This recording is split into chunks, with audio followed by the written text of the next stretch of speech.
مشاهدينا السلام عليكم ورحمة الله وبركاته، وأهلا بكم في هذه الحلقة التي نتناول فيها احتمالات انهيار إسرائيل خلال السنوات المقبلة، وأيضا انهيار آل سعود في الجزيرة العربية، وانهيار السيسي في مصر، واحتمال صعود التيار الإسلامي في العالم الإسلامي وأنه يصل للحكم خلال السنوات المقبلة.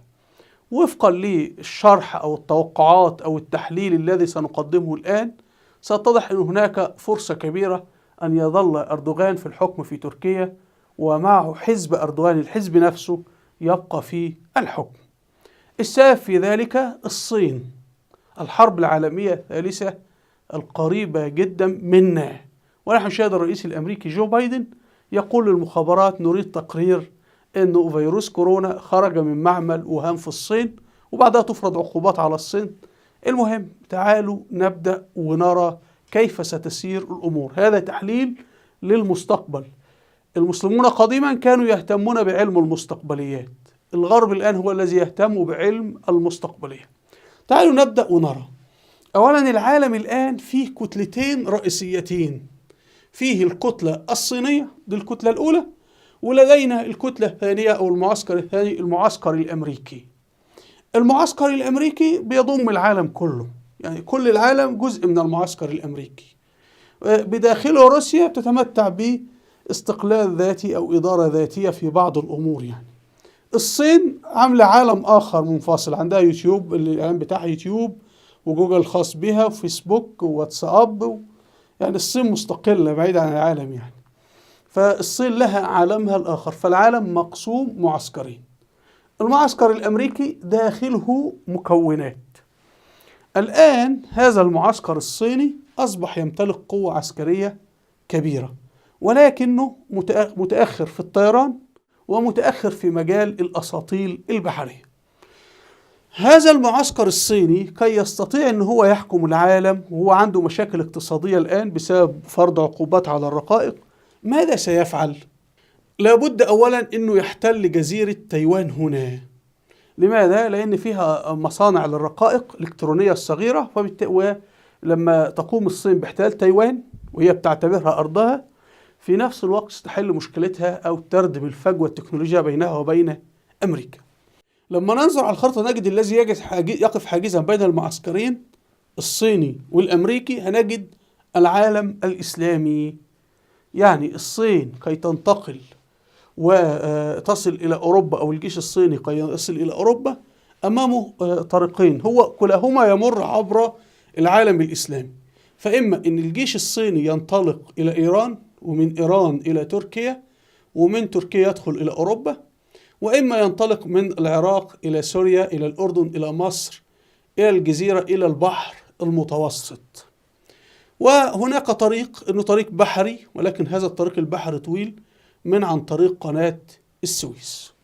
فأي من الطرق، سواء أخذوا الطريق البري أو الطريق البحري، في هذه الحالة لابد تدور المعارك بين الجيش الأمريكي والجيش الصيني على أرض العالم الإسلامي. لابد أن تقع هذه المعارك. لماذا؟ لأن العالم الإسلامي فيه بترول وفيه غاز طبيعي وفيه الممرات البحرية. يعني الغاز الطبيعي متواجد في الجزيرة العربية، ومتواجد في إيران، ومتواجد حتى في مصر، فعندها غاز طبيعي، وليبيا فيها بترول، والجزائر فيها بترول. ويعني هتجد أنه هذه المنطقة من العالم الإسلامي، وحتى آسيا الوسطى أذربيجان، هذه المنطقة فيها البترول وفيها الغاز الطبيعي. فمن يسيطر عليها؟ الصين طبعا. إذا سيطرت عليها، الاقتصاد الأمريكي والمعسكر الأمريكي كله معه. طبعا المعسكر الأمريكي أقصد به أوروبا وأفريقيا حتى، لأن ما احنا ذكرنا العالم معسكري، فالاقتصاد المعسكر الأمريكي سينهار. والصين كي تقوى اقتصاديا وتقف على أقدامها تحتاج أن تستولي على هذه المنطقة. يعني نحن بين الاستعمار الأمريكي والاستعمار الصيني. نحن الآن جزء من الاستعمار الأمريكي، لكن الصين تريد أن تأخذنا ونشتغل نعمل لحساب الصيني. هذا الذي يجري. الأمر الثاني، إنه المعسكر العالم الإسلامي فيه المضائق البحرية. يعني انظروا، إحنا لدينا هنا مضيق هرمز، وده بيمر منه البترول والغاز الطبيعي الخاص بالخليج. مضيق باب المندب في البحر الأحمر، وأيضا ده شريان حيوي جدا. قناة السويس في مصر. عندنا مضيق جبل طارق تحت سيطرة بريطانيا. لكن إذا سيطرت الصين على مضيق هرمز ومضيق باب المندب وقناة السويس، في هذه الحالة تكون قد حسمت الحرب لصالحها. لا ننسى أنه هتلر ألمانيا في الحرب العالمية الثانية حاولت باستماتة الاستيلاء على قناة السويس وفشلت. الدولة العثمانية وألمانيا في الحرب العالمية الأولى حاول الاستيلاء على قناة السويس وفشلوا. فدايما اللي يمسك قناة السويس بيخنق العالم، يعني بيمسك الاقتصاد.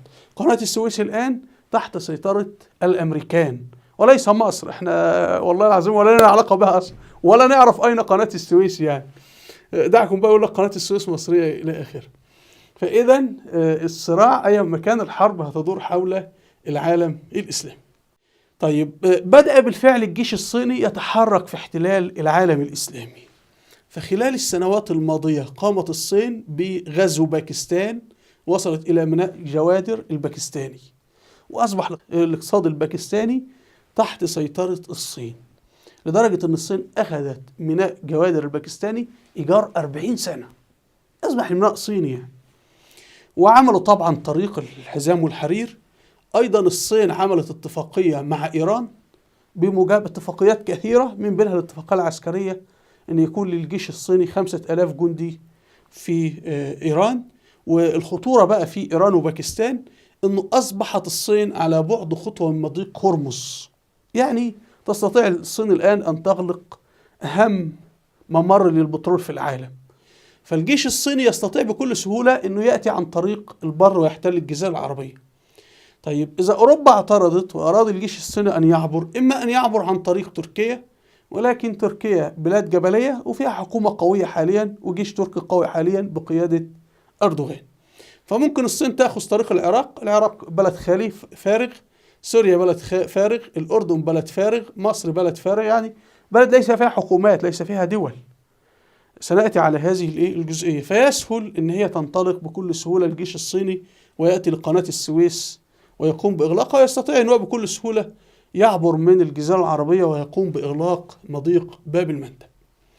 أيضا هنجد أنه الصين في خلال الفترة الماضية سيطرت على دول، يعني بدأ لها نفوذ في السعودية، ولها نفوذ في مصر، ولها نفوذ في السودان، ولها نفوذ قوي جدا في كينيا خلال السنوات الماضية.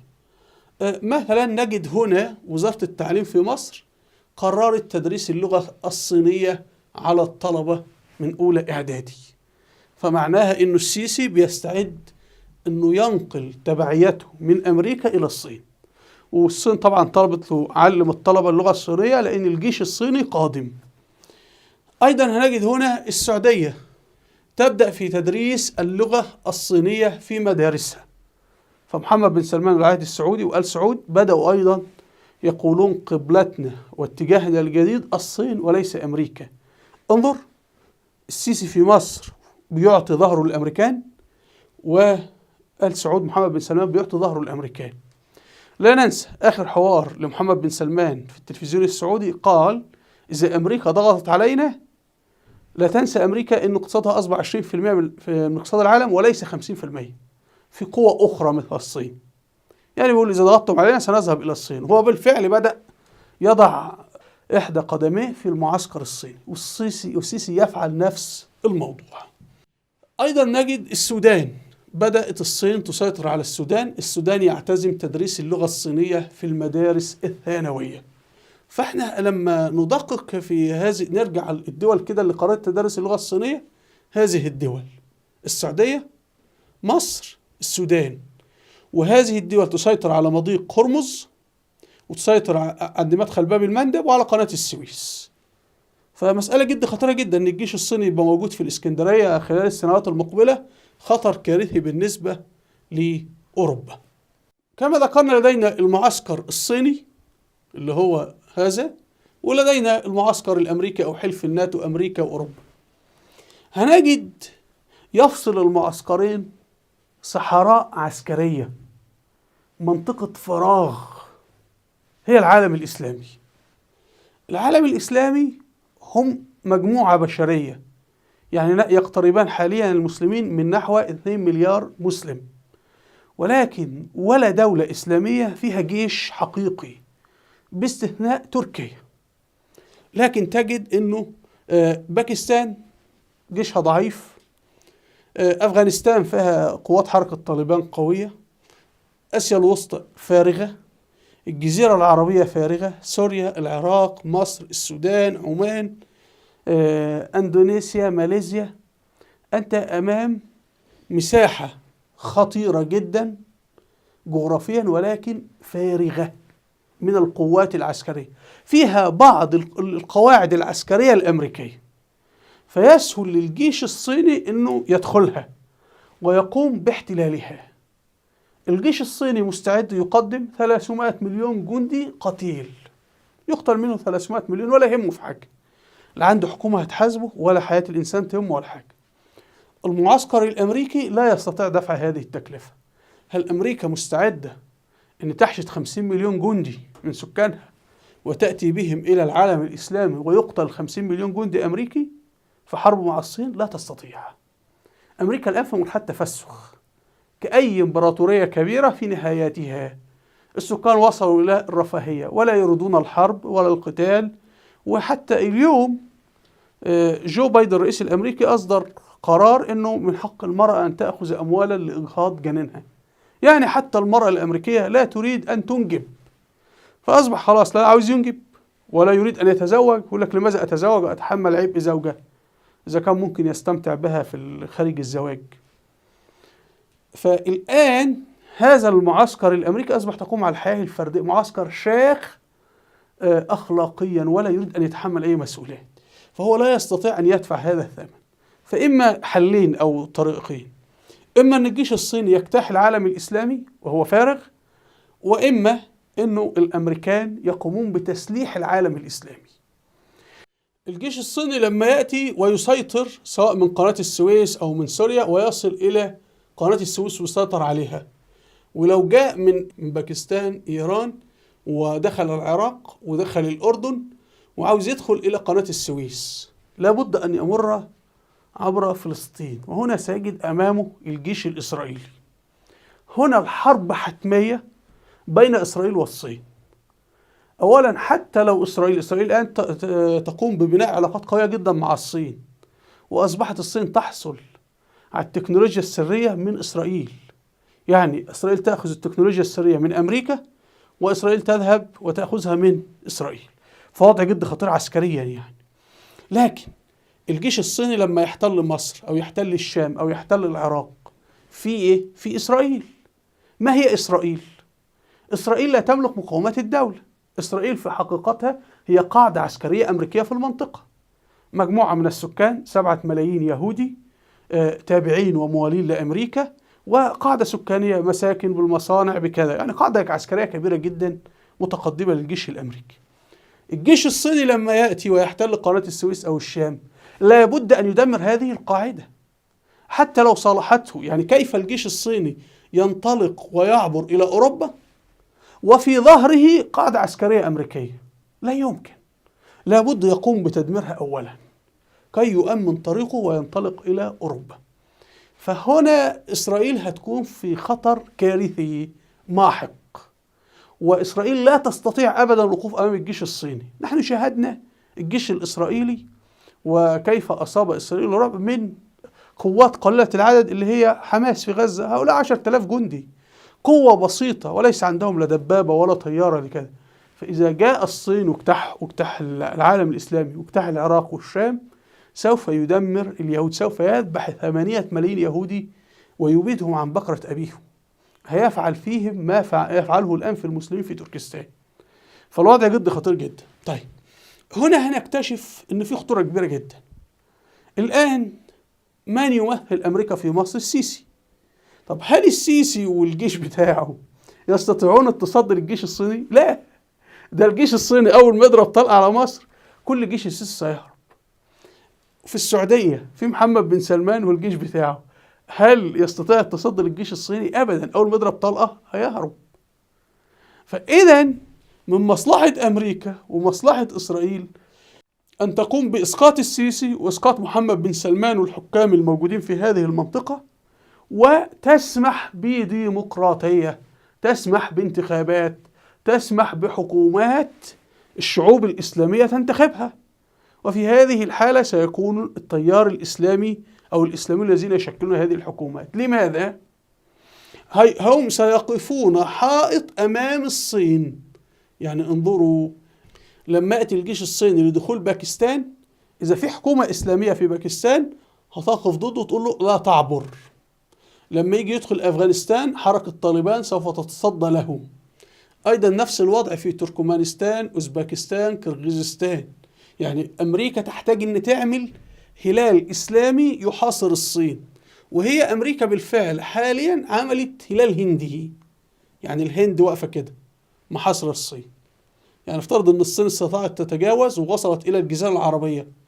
في هذه الحالة تحتاج إلى أنه يبقى فيه نظام منتخب في السعودية وفي الشام وفي العراق يتصدى لهذا الجيش الصيني، وفي مصر وفي السودان يخرجون. يبقى في هذه الحالة ما الذي سيحدث؟ هتكون النتيجة أنه هذه الكتلة الإسلامية هتعمل حاجز، حائط صد عن أوروبا. فبالتالي هتبقى أمريكا وأوروبا استريحوا من عدوين: العدو الصيني أو بيضرب في المسلمين والمسلمين بيضربوا فيه، فينهكان بعضهما البعض وينهاران معا، وتبقى أمريكا وأوروبا في حالة سلام. وبالتالي من مصلحة أمريكا أن هي تحتفظ بالحزب الحاكم في تركيا، حزب العدالة والتنمية، حزب أردوغان، بحيث أنه هو يستطيع أنه يتصدى للخطر الصيني. لأنه هو حزب أردوغان هو إيه أهميته؟ أنه له روح إسلامية، خلفية إسلامية، وهذه الروح الإسلامية لا توحد تركيا. اليسار في تركيا بيعمل على تدمير البلد، يعني شغال نشر إلحاد، بتفكيك البلد، إثارة نعرات، هذا كردي هذا تركي كذا. يعني إذا حكم اليسار تركيا خلاص هيأتي الجيش الصيني ويجتاح تركيا ويحتلها ويعبر إلى أوروبا. فتركيا الآن تركيا قوية، هي بمثابة حائط يحمي أوروبا. وهذا الذي جرى أيام الاتحاد السوفيتي. اللي جرى أيام الاتحاد السوفيتي، روسيا أرادت إن هي عن طريق القوقاز تأخذ اسطنبول، كان عندها بلغاريا، وتنطلق إلى أوروبا. مين اللي وقف؟ الأتراك هم الذين وقفوا حائط صد. ولذلك ستجدون في تلك الفترة سمحت أمريكا بوصول عدنان مندريس، وكان له ميول إسلامية للحكم، وسمحوا باشتراك الإسلاميين بقيادة نجم الدين أربكان للوصول للحكم في تركيا. وبالفعل استطاعوا ان هم يتصدوا للخطر الروسي اللي كان بيقدم نفسه بالايديولوجيا الشيوعية اليسارية. فتركيا أمنت جنوب أوروبا من الخطر الروسي الشيوعي. اليوم التاريخ يكرر نفسه. الآن هل الحكام اللي موجودين في العالم الإسلامي بجيوشهم الوهمية الكرتونية تصلح للتصدي للخطر الصيني؟ هل يستطيعون حماية أوروبا وأمريكا من الجيش الصيني القادم؟ الإجابة لا. إذن هم أمريكا وأوروبا مضطرة أو من مصلحتها إن هي تعمل انتخابات حقيقية وتسمح بوصول حكام حقيقيين. هؤلاء الحكام الحقيقيين لن يستطيعوا، الوقت لم يمهلهم أن يكونوا جيوش حقيقية، ولكن هتبقى جيوش تعرقل الصين، تهزم الجيش الصيني، تقاومه، حتى إذا وصل الجيش الصيني إلى مشارف أوروبا يكون قد وصل منهكا، لأنه مر من كتلة سكانية محاربة، عكس الآن في العالم الإسلامي أشبه بفراغ. تعالوا نكمل. هنا قناة الجزيرة نشرت تقرير ممتاز جدا عن فخ الديون، كيف تستخدم الصين المال لاحتلال أو استعمار العالم الثالث. وقالوا إنه في سريلانكا حصلت الصين على 85% من حصة مرفأ اسمه هامبون تونوتا الاستراتيجي. العقد مدته 99 سنة. يعني الصين تعتبر احتلت أهم ميناء في سريلانكا وأصبح قاعدة صينية. أيضا هنا في كينيا، كينيا حصل على 5.5 مليار دولار، وفي المقابل الصين أخذت أكبر وأهم مرفأ بها هو ميناء مومباسا. أيضا هنا في بنجلاديش أخذت 10 مليار دولار من الصين، والصين في المقابل وضعت يدها على أهم وأكبر ميناء بحري فيها هو ميناء شيتا جونج. في باكستان حصلت 62 مليار دولار قرض من الصين، وفي المقابل الصين حصلت على ميناء جوادر لمدة 40 سنة وضعت يدها الصين عليه. هذه الخريطة توضح الدول التي سيطرت على الصين على موانئ كبيرة فيها. سيطرت على موانئ في بنجلاديش، على سريلانكا، حتى في جزر المالديف هنا أيضا سيطرت. أيضا كينيا سيطرت على كينيا، سيطرت على باكستان، وإيران تحدثت سيطرت على إيران. أصبح لها نفوذ قوي جدا في السودان، نفوذ في إثيوبيا، في جيبوتي هنا في قاعدة عسكرية أمريكية. السعودية أصبح فيها نفوذ عسكري قوي. مصر أصبح فيها نفوذ صيني قوي. العراق، الصين أخذت كل النخبة العراقية عندها في الصين وأعطتهم أموال وتعلمهم اللغة الصينية. فانظروا العالم يكاد يكون تحت السيطرة الصينية، وهذا يرينا الخطر القادم على أمريكا وأوروبا. هنا في هذه الخريطة الدول اللي باللون البنفسجي مثل أفغانستان، السعودية، الجزيرة العربية، السودان، مصر، تركيا. هذه الدول أمريكا تحتاج أن تكون فيها حكومات قوية، حكومات منتخبة شعبية، يكون فيها جيوش قوية، جيوش تسلحها أمريكا، ويكون عندهم جنود مستعدين للقتال. ومستعدين للقتال من؟ الإسلاميين. وبالتالي يقفون، يبقى أنت عملت حائط ضد أي خطر صيني. فأعتقد أمريكا في الفترة المقبلة سوف تزيح الحكام الضعاف الموجودين في هذه المناطق، وتقول لهم مهمتكم ودوركم انتهى. الآن نحتاج إلى حكومات شعبية منتخبة كي نتصدى للخطر الصيني، بالضبط الذي جرى في الاتحاد السوفيتي وأفغانستان. لما الاتحاد السوفيتي قام باحتلال أفغانستان، ماذا فعلت أمريكا؟ أمريكا هي التي أعلنت الجهاد في العالم الإسلامي كله على روسيا الكافرة الشيوعية، وأصبح السلاح يأتي من السعودية إلى أفغانستان.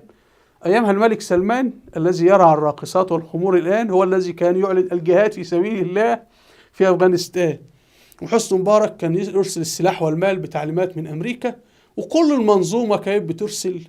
والسودان الكل الحكام في ذلك الوقت قالوا لا نحن مسلمون. حتى أنور السادات في مصر قال أبسط شيء نقدمه للمجاهدين في أفغانستان هو السلاح. بعد ما سقط الاتحاد السوفيتي أعلنت أمريكا أن كل من جاهدوا في أفغانستان إرهابيون، وهو نفسها أمريكا التي كانت تستقبلهم. زعماء المجاهدين في أفغانستان والرئيس الأمريكي ريغان كان يستقبلهم، وجمال خاشقجي كان يعني ممن كانوا يعملون مع المخابرات الأمريكية في هذا الملف. هنا أمريكا تحتاج الحركات الإسلامية من هذه الحركات الإخوان المسلمين. أعتقد سوف يتم إحياء رموز وقيادات الجماعة في الفترة المقبلة. أمريكا تحتاج إلى الرئيس التركي أردوغان وإلى تركيا كدولة قوية بحيث تكون حائط. سؤال: هل أمريكا سوف تتصرف بعقلانية أم تتصرف بإيديولوجيا؟ يعني الدول مثل الإنسان، لا تتوقع دائما أن الإنسان يتصرف بشكل منطقي، 1+1=2. يعني الطالب لما يكون في المدرسة يعلم أنه إذا ذاكر دروسه سينجح، ورغم ذلك لا يذاكر دروسه. يعني في طالب يذاكر دروسه وينجح، وطالب لا يذاكر دروسه ويرسب. فالدول كذلك. فممكن أمريكا من مصلحتها أن هي يكون في حكومات إسلامية منتخبة في العالم الإسلامي للتصدي للصين والوقوف حائط أمامها، ويبقى الصراع صيني إسلامي بدل ما يبقى صيني وأمريكي وأمريكا تدفع التكاليف. لكن ممكن أمريكا تعمل ما في عكس مصلحتها، تترك بن سلمان والسيسي وكل هذه المنظومة المفككة، وتكون النتيجة أن الجيش الصيني يجتاح العالم. في المغول لما اجتاحوا العالم واجتاحوا أوروبا وارتكبوا مذابح في أوروبا واجتاحوا الشام، فكان في الصليبيين. فمن العجيب أن الصليبيين تصالحوا مع المسلمين في ذلك الوقت إلى حين الوقوف في وجه الخطر المغولي المشترك. طيب احنا الصورة ديت لعساكر مصريين في عهد جمال عبد الناصر لما إسرائيل احتلت سيناء. العساكر المصريين أو الحكم العسكري في مصر في ذلك الوقت قبل هذه الحرب قام بإعدامات وتدمير جماعة الإخوان المسلمين في مصر، رغم أن جماعة الإخوان المسلمين هي اللي كانت تستطيع أن تحمي مصر وسيناء من أي احتلال إسرائيلي. لكن العسكر هؤلاء دمروا جماعة الإخوان المسلمين، فأصبح وهؤلاء العسكر أصلا ضعاف. فلما جاء الجيش الإسرائيلي واحتل سيناء قام بإلقاء القبض على هؤلاء العسكر وأخذهم أسرى وجعلهم يحفرون قبورهم ثم قتلهم داخلها، وجعل الدبابات تدسهم إلى آخر ما هنالك. فهنا بنشاهد أنه هؤلاء العسكر في مصر كان من مصلحتهم أنه يكون في تيار إسلامي موجود يدافع ويحمي عن البلاد، إلا أنهم اختاروا أن يقتلوا هذا التيار الإسلامي ويقتلوا أنفسهم. ممكن أمريكا تعمل نفس الموضوع، تدمر التيار الإسلامي وتدمر نفسها أيضا. يعني هي صحيح تعاديه، ولكن الآن الظروف اختلفت. لكن هل متخذ القرار في أمريكا سيبدأون يعيدون رسم هذه الأمور؟ الرئيس الأمريكي ترامب السابق رغم كراهيته للإسلام والمسلمين إلا أنه أدرك هذه المسألة وبدأ يسحب من أفغانستان كي يتركها لحركة طالبان الإسلامية التي تصدى للصين. جو بايدن كان ضد الانسحاب، لكن لما جاء للحكم وهو يساري أيضا قرر الانسحاب من أفغانستان، وقال في خطر من الصين، وبدأ فيه خطاب في أوروبا وفي الإعلام الغربي المسلمين. ووجدنا في حرب غزة الأخيرة الإعلام الأوروبي والأمريكي يبدي تعاطف مع المسلمين في غزة ويقول لإسرائيل أوقف الحرب وكفاك إجراما، وكأن شيئا تغير. فنحن سنرى الفترة المقبلة تغيرات في العالم، لكن أمريكا بتتخذ إجراءات ضد نفسها الآن. مثلا هنا الرئيس الأمريكي جو بايدن قرر أنه يفرض ضرائب جديدة على الشركات لتمويل مشاريعه الضخمة. أمريكا أباحت الماريجوانا، المخدرات، الإجهاض، داخلة في كل هذه الأمور. طبعا هذه تؤدي إلى تكاليف اقتصادية، فبدأوا يفرضوا ضرائب أكثر. فهذه الضرائب جعلت أكثر من 2000 شركة أمريكية تهرب من البلاد، ومعها الأسرار العلمية والتكنولوجيا. ونخصص حلقة لذلك، يعني في مقال خطير جدا كيف أن الضرائب تسببت في هروب أسرار علمية عسكرية من أمريكا. فأمريكا أي أمريكا بقى؟ أمريكا التي تتخذ تحرك لمصالحها خطوة وتحرك ضد مصالحها خطوتين. في الآخر عندما تنشب هذه الحرب العالمية الثالثة نقوم مع الصين ولا أمريكا؟ الإجابة لا مع الصين ولا أمريكا، نكون مع مصلحتنا. يعني إحنا لا نحارب حرب غيرنا. طيب، فلكن في النهاية أنه أمريكا والصين يتحاربوا، لكن في النهاية لا يجب أبدا أن نسمح بانتصار الصين، لأن الصين لو انتصرت هتدمر العالم الإسلامي. والصين هي الجارة لنا، هي المجاورة. والصين ممكن تنقل 500 مليون في قلب العالم الإسلامي، ممكن تبيد العالم الإسلامي إبادة كاملة. فهنا هنجد أنه من مصلحتنا أن لا هذا المعسكر ينتصر ولا هذا المعسكر ينتصر، يكون بينهم صراع، أو أن المعسكر الأمريكي ينتصر. يعني ممكن نتركهم يتصارعون وفي الآخر نتحالف مع الأمريكان باعتبار أن لنا مصالح معهم، عكس الصين التي ليس لنا أي مصالح فيها. يعني انتصار الصين كارثة على العالم الإسلامي. نجد هذا مذكور في القرآن الكريم في قوله تعالى: غلبت الروم. الروم اللي هم المسيحيين الغربيين يعني، أو كانت الدولة الرومانية بتقوم مقامها اليوم أوروبا وأمريكا. يعني غلبت الروم في أدنى الأرض اللي هو في الأردن، والبحر الميت هو أخفض نقطة في الأرض، وهذا من الإعجاز العلمي في القرآن الكريم. يعني كيف الرسول علم في أدنى الأرض وهم من بعد غلبهم سيغلبون. فالله سبحانه وتعالى هنا من باب العقيدة إنه إحنا ضد انتصار الصين، ضد انتصار الصين تماما. لكن هذه الحرب القادمة إما يجري فيها تدمير العالم الإسلامي، وإما يجري فيها إنقاذ العالم الإسلامي. فلا نتخيل أنها حرب بين الصين وأمريكا ونحن بعيد، هي ستدور، لأن نحن بين المعسكرين الكبار. كل طرف كي يعبر لقتال الطرف الآخر هيتم على جثثنا. طبعا من المسلمون سيقتلون واليهود سيقتلون. ما هو اليهود هناك فئتين في العالم تحميان اليهود: المسيحيين البروتستانت، وهؤلاء بسبب أنهم يؤمنون أن اليهود هم أخوال المسيح وأن المسيح ولد يهوديا. والمسلمون يحملون اليهود لأنه الدين الإسلامي يقول طالما أنه هؤلاء اليهود مسالمين إلى آخره فلا يجوز الاعتداء عليهم إلى آخره. ولذلك هتجد اليهود في العالم الإسلامي كانوا أغنياء إلى آخره، والدولة العثمانية التي أنقذت اليهود في الأندلس. طبعا المسيحيين الكاثوليك يكرهون اليهود، ولذلك الدول الكاثوليكية كلها فيها قانون معاداة السامية. الصين هتعتبر اليهود هؤلاء خونة يعملون لحساب الأمريكان، وبالتالي أعتقد الصين سوف تقوم بالقضاء على اليهود. اليهود ليسوا كتلة واحدة، هم جماعة بشرية مثل أي جماعة بشرية، هيكون في فريق مع الصين وفريق مع الأمريكا وفريق مع نفسهم وهكذا. فتتوقع كل شيء في الحرب. حرب دائما فيها خونة من كل الأطراف، سواء مسلمين، صينيين، يهود، أمريكان، إلى آخره. أرجو مشاهدينا أن تكون الصورة قد وضحت، وأرجو منكم الاشتراك في القناة بالضغط على هذا الزر. رابط صفحاتي على الفيسبوك وتويتر أسفل الفيديو. هنا قائمة بالفيديوهات الوثائقية والتاريخية أرجو أن تشاهدوها الأهمية في مجال التاريخ. هنا كتاب الفيل والتنين عن صعود الصين والهند، فهل تحكم الصين والهند العالم بعد أن تنهار أمريكا؟ أرجو أن تسمعوا الكتاب. وإلى اللقاء، والسلام عليكم ورحمة الله وبركاته.